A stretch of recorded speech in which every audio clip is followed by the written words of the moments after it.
We are definitely in the dark times of the MCU. Things are getting pretty bad. We just had Echo came out. Nobody was watching it, apparently, other than YouTubers that were reviewing it. Doesn't sound like that did very well. We had the lowest performing MCU movie of all times. The Marvels just came out not too long ago. My goodness, it barely did $200 million worldwide. There was a time when you would expect a sequel to $1 billion MCU movie to do $300 or $400 million just domestically, let alone worldwide. The bottom is dropping out of the MCU itself, and Kevin Feige, they're scrambling for answers, and everybody wants to know what happened, what killed the MCU itself. Why is it in the state that it's in? I do not have all the answers, but I do think it's several things. I do believe jumping so far forward and getting into the all new, all different era of Marvel Comics, there wasn't a lot of good, compelling stories or characters in that era, so there's not a lot to work with. I do think going full bore MCU certainly had a dramatic effect on the appeal of the characters. I do think going out there and hiring bad creators based on their surface traits or maybe their sexuality, gender identity, stuff like that, instead of finding the best directors and writers to work on the projects, they were kind of just going out there and casting them to the projects themselves. Didn't really work out. But there's something else out there that has definitely hurt the MCU. They're taking a lot of shortcuts that they do in comic books. As a comic book fan, multiverses can be very, very cool, but they can be a terrible shortcut that leads to terrible storytelling, and that certainly is one of the things affecting the MCU as we are into the multiverse saga or whatever it is. One publication out there thinks they know why the MCU are absolutely dead on their feet right now. That would be Giant Freaking Robot, and they think it's all about multiverses. Now that The Marvels has become the lowest growing film in the entirety of the MCU, and nobody really cares about the television events like Secret Invasion or Echo, many fans have stopped asking whether the MCU is failing and started asking what caused that failure in the first place. There are obviously plenty of potential answers, including the sheer fire hose of content that transformed our collective passion for tights and flights into ongoing superhero fatigue. But if we had to name a single thing that utterly destroyed the MCU as we know it, the answer is Disney going all in on the multiverse. Multiverses, admittedly, can be a very, very fickle thing. I remember I was reading Scott Snyder's The Batman Who Laughs miniseries, which is actually pretty decent. Don't like The Batman Who Laughs, but that series is pretty darn good. I think in the opening 2 or 3 pages, we see Bruce Wayne is dead as Batman. And I go, that's not Bruce Wayne. That's Bruce Wayne from another multiverse. They would never kill off the real Bruce Wayne. And guess what? That was a Bruce Wayne from another multiverse. It leads to so many shortcuts when it comes to storytelling to where you don't have to be creative. You don't have to do character building. You could do all sorts of other just little gimmicky things to kind of hide the fact that you don't have a good story to tell. And I think that is the biggest failing of MCU phases 4 and 5 so far. They don't know where they actually want to go. In phases 1 through 3, there was a through line. Certainly, it wasn't all about Thanos to begin with, but we saw Thanos in Avengers, and we kept seeing him, and we kept seeing him interact with new villains and kind of exposing just a little bit more what his plan was when it came to the Infinity Stones. And when you finally get to Infinity War, it's absolutely badass. You're frothing at the mouth, and you want to see what's going to happen because they built to it inch by inch. But they're always kind of going in a particular direction and trying to get there. I don't know where they're trying to get to in phases 4 and 5 in the multiverse saga. I don't know what the end game, no pun intended, is for what they're actually trying to do other than reboot the universe at Secret Wars. And so far, they've been so aimless that they are absolutely having to dip into their bag of tricks with gimmickry rather than telling good stories with great characters. Previously, the entire charm of the Marvel Cinematic Universe was that all these interconnected movies were building organically towards major events like Avengers Endgame. However, the introduction of the multiverse is now just an excuse to bring in fan-favorite characters that otherwise have no impact on the franchise as a whole. It may be cool to see actors like Patrick Stewart and Willem Dafoe reprise their iconic roles, but when the fanboy scales fall from your eyes, it's easy to realize those were just cheap cameos designed to elicit even cheaper cheers from an audience that Disney hopes favors nostalgia over decent writing. That is a very, very good way to put it. And I'll admit, as somebody that enjoyed the Sam Raimi Spider-Man trilogy, I did not like Spider-Man 3, but the first 2 were very, very good. In fact, I would say Spider-Man 2 is even better than Spider-Man, and I like that movie. And I even kind of like The Amazing Spider-Man with Andrew Garfield, at least the first movie. Didn't really like the second movie in that. So I did kind of like seeing the Spider-Man get together with Tom Holland. Like that felt like a pretty good moment. And they do call out Willem Dafoe in the article. And of all of the other, like the villain cameos in Spider-Man No Way Home, that was probably the most effective one. He kind of almost had a story arc there. But I get what the author is saying because he already had a story arc. He went evil, he was unredeemable, and he tried to kill Peter Parker. Peter Parker, defending himself, ends up with the death of the Green Goblin, Norman Osborn, and his best friend wants to know who did it, but Peter can't tell it because he's his best friend and he just killed his dad. An enormous amount of guilt on Peter Parker, and it was just a really good story, but that was the end of the story. We probably didn't ever need to see Willem Dafoe ever come back, but for one moment, it wasn't that bad. But then when you get to movies like Multiverse of Madness, and we can see they're going so hard in the paint on all this nostalgia bait with a movie like Deadpool 3, where we're seeing Hugh Jackman as Wolverine in an original comic book inspired like yellow and blue outfit, which we've never seen in movies to this day. We've seen the pictures of James Marsden as Cyclops looking like he's straight out of like the 90s cartoon and all that stuff. And they are playing so far into the nostalgia bait at this point where like the impact is kind of worn off. We've already kind of seen you do that one or two times. And you can really only go back to the well so many times. I like seeing Patrick Stewart as Professor X. I enjoyed seeing Patrick Stewart in the Logan movie, the Old Man Logan movie, which was supposed to be the final chapter. At least that's what we were told as an audience, of Hugh Jackman even portraying Wolverine. And it does kind of piss you off that they can't stick to anything anymore. But it is also, as a comic book fan, very, very reminiscent of all the bullshit that they do in comic books as well, that are absolutely undercutting their business there as well, because these things are not new problems.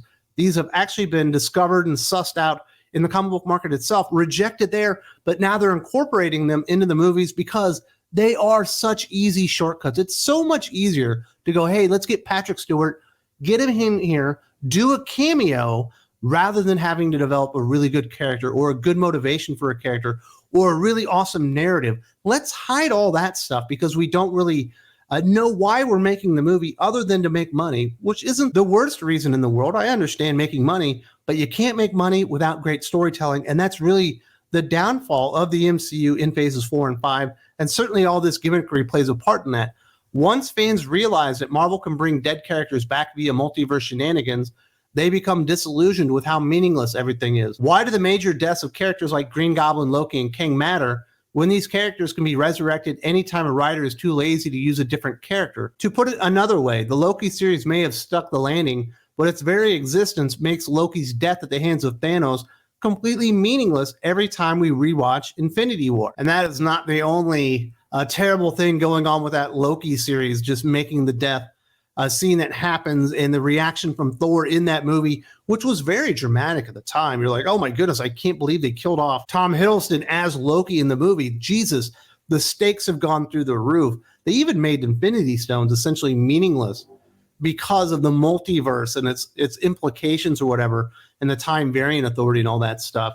And it is very, very lazy storytelling. It's lazy writing. And it just, it does nobody any favors when you have a moment as good as that death was when Thanos killed him, punishing Thor in the last remnants of Asgard as Loki, finally in his very last act as a living being, turned to the good side and did the right thing and kind of redeemed himself. And then they just completely undercut it with the Loki TV series. And then you have like a character like Kang, and I understand there's infinite number of Kangs, and that's probably the biggest problem with the character, and likely the reason they never ever should have even greenlit something called Avengers: The Kang Dynasty. But at this point, we're not even close to when that movie was supposed to come out. But there is plenty more movies coming out between now and whatever Avengers 5 ends up being. They want it to be the Kang Dynasty. It doesn't sound like that's going to happen. We've already seen him lose like a couple of times. I saw Ant-Man actually defeat Kang.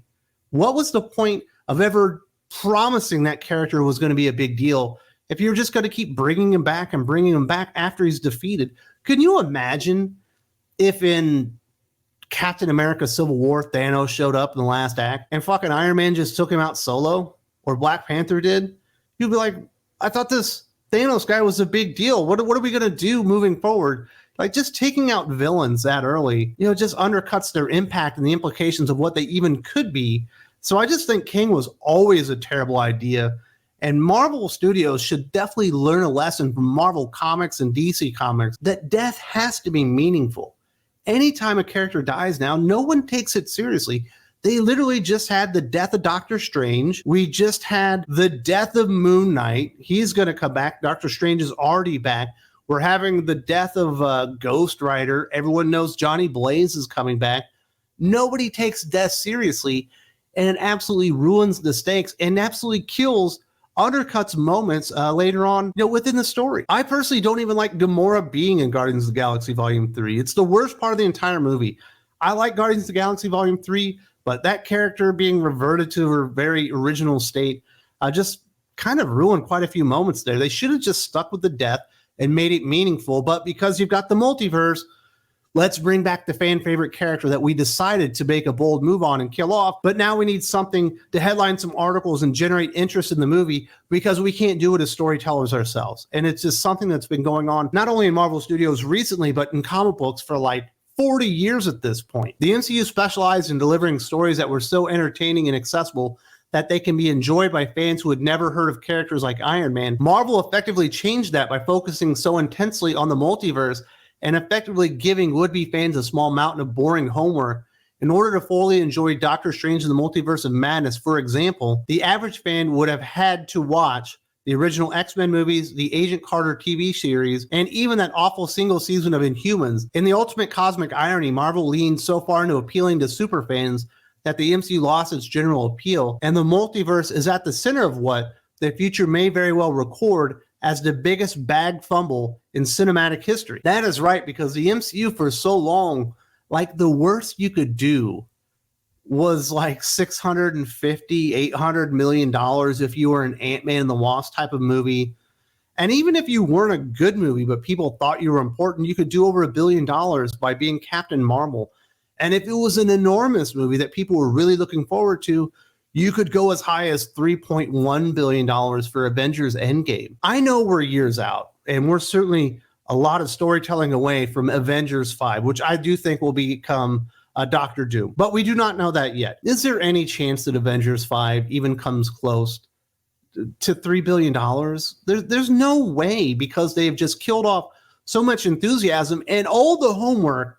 I do agree is a huge part of that. Is it all because of the multiverse? I don't think it's all because of that, but there is so much homework involved just to understand the characters, the motivations, and the history going into the Marvels, which should just be a sequel to the Captain Marvel movie that did 1.15 billion or whatever it did originally. You had to have watched Captain Marvel. That makes sense. But you had to watch the Miss Marvel TV show on Disney Plus that nobody watched. They put it on ABC. Nobody watched it. You needed to watch WandaVision and Doctor Strange in the Multiverse of Madness just to understand what was happening with Photon or whatever. And then apparently you also needed to watch Secret Invasion, which nobody wanted to because it was so poorly reviewed. The people that did watch it ended up regretting it. The beauty of phases 1 through 3 is, yes, everything was connected, but it was very, very loosely connected. It was connected by end credit scenes or perhaps a mention of a name during the movie that would lead on to whatever the next chapter was in the story of phases 1 through 3, which became the Infinity Saga or whatever. Now everything is way more connected now, and there's so much stuff coming out. They were doing 3 and 4 movies in a year, 3 and 4 TV shows, which, completely honest, go watch any of the MCU shows on Disney Plus. They're just really, really long movies. They're just 8-hour movies at this point, and they all kind of end up tying together so intensely that you wouldn't understand the material anymore if you weren't watching everything. And that's one of the things I get as a comic-centric YouTube channel when I go out there and I recommend something. The question I always get, and it's normally multiple times, if I've never read anything before this, will I understand what's going on? Because people don't want to go out there and invest in something new, knowing they won't fully appreciate what's happening throughout there. So having an end credit scene with Thor's hammer and fucking Agent Coulson having to go check on it is one thing. Tying everything together so intensely that you can't miss anything makes it pretty much untenable, impenetrable to actually continue being an MCU fan. And while I don't think the multiverse or the introduction of the multiverse concepts are the genesis of all the problems in the MCU, it has created an absolute multiversal amount of new problems for the MCU with their storytelling and just new, easy gimmick ways to tell stories that are so lazy and so embarrassing, and they require nostalgia and never good storytelling, never good character development, never good motivations, never good villains. And they're taking so many shortcuts that I don't think superhero fatigue, like on its face, is real. I don't think people are tired of superheroes. I think they're just tired of what the MCU is delivering in their very formulaic phases 4 and 5 of the multiverse saga leading into whatever this reboot's going to be, which I do think will probably be successful in the end. So that's what's going on there. The MCU has got a lot of problems. And of course, we've been covering this on the YouTube channel in depth for several years now, but we cover it even harder on the Patreon because there I have a little bit more free reign to talk about things just in longer format with my good friend Aaron Sparrow, especially when we do the Geek Fix every single Wednesday of the week on the Patreon, 2-hour podcast all about pop culture news, whether it be the MCU, the DCU, TMNT, all that kind of stuff. If you do not check out the Patreon and you love Aaron Sparrow, and I know I love Aaron Sparrow, definitely check out the link in the video description to the Patreon and see if you might like that, because it might be what you're missing out on right now.